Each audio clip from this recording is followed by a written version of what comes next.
Okay guys, we are back home. We went to the Peabody office of Boston Children's, and it was kind of interesting because I had never been there before. And so I was thinking, our appointment was right around lunchtime, and I was thinking that, okay, we'll get there, we'll grab a bite to eat, and then and grab a coffee, and then we'll go into his appointment, and they don't have any food or anything there. So that was a little disappointing. So one of those days that I just shoved crackers in my face.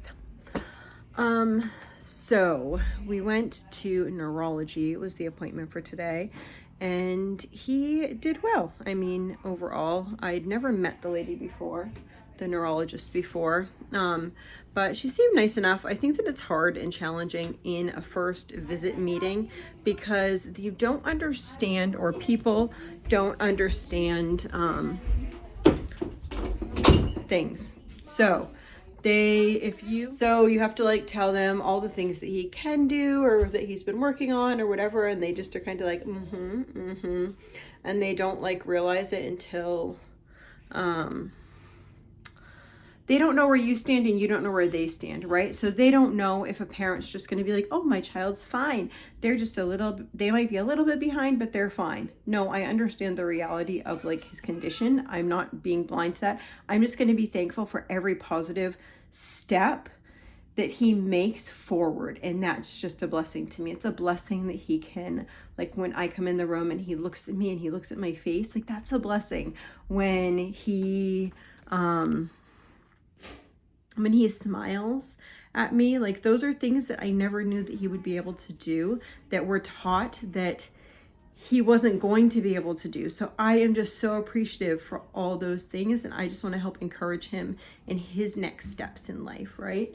So but it must be hard, like meeting a family for the first time, not knowing where they are either. And I think a lot of parents just kind of aren't as engaged, maybe is the right word. I'm not quite sure. Anyway, so she just wanted to know like where we're at with different things. Suggestions that were made were that she was talking about his vision, and because his vision's okay, he's already seen ophthalmology and his vision is okay, or as far as they can tell, there's no like damage or anything, but there is a special like visual impairment type person that it's called a VTI, visual teacher or something. Sorry, I had to look it up.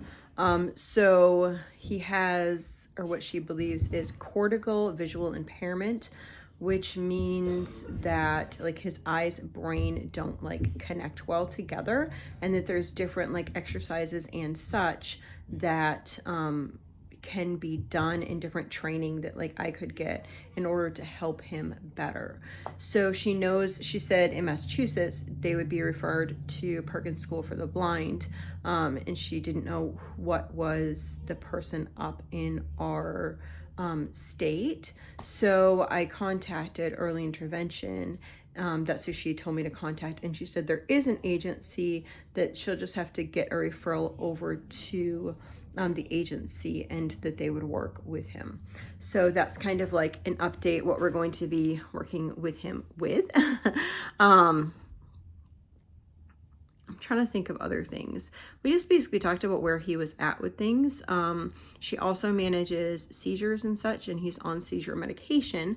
So basically what we're going to do is he's going to remain on his seizure medication, and then before next appointment he will have an EEG.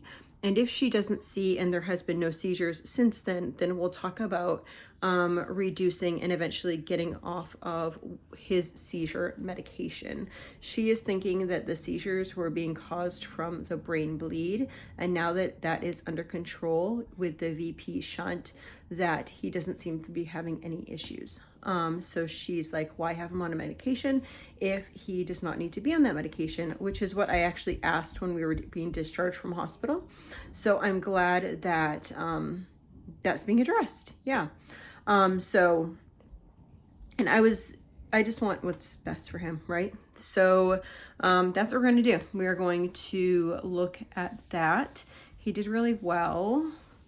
I kind of figured out his feed situation. So I think that we're just doing Kate Farms. We're doing like 1 ounce of Kate Farms, 1 to 1.5 ounces of Kate Farms, and then the rest is goat milk formula. And then I'm just trying to do a thing throughout the day with that. And then I'm doing like 1 feed, usually a day, with him, usually in the morning time. And that's just what we're gonna do. That's what's working right now. There's no rush. He's a baby still. And that's what we're gonna just work our way towards, you know, doing different things and figuring out what works for him. But he's doing okay with that. He's not vomiting every meal. He does vomit occasionally, and I think it's more of a volume issue because it's increased volume. And so just trying to figure out what a good plan for that is. Oh, sorry. My hands are horrible. We're gonna get on that at some point, just not right now. Yeah, and I know the cause. I know how to fix it. It's just very intense for me to fix it, and my brain cannot handle intense right now as far as my own health. I'm dealing with so many other things currently. So I think that's it. We stopped at the thrift store on the way home. Got him some new, they had some pants there because it's getting chilly up here in Maine. So we got him, I'm thinking about getting him a little snowsuit. Got him a couple bibs. He's drooling like crazy. He definitely is getting the 2 top teeth here. You can see them actually now coming through, taking forever. Although they just told me not to give him ibuprofen, which is kind of frustrating because Tylenol does nothing for him. And when his teeth are, yeah. I guess that's just a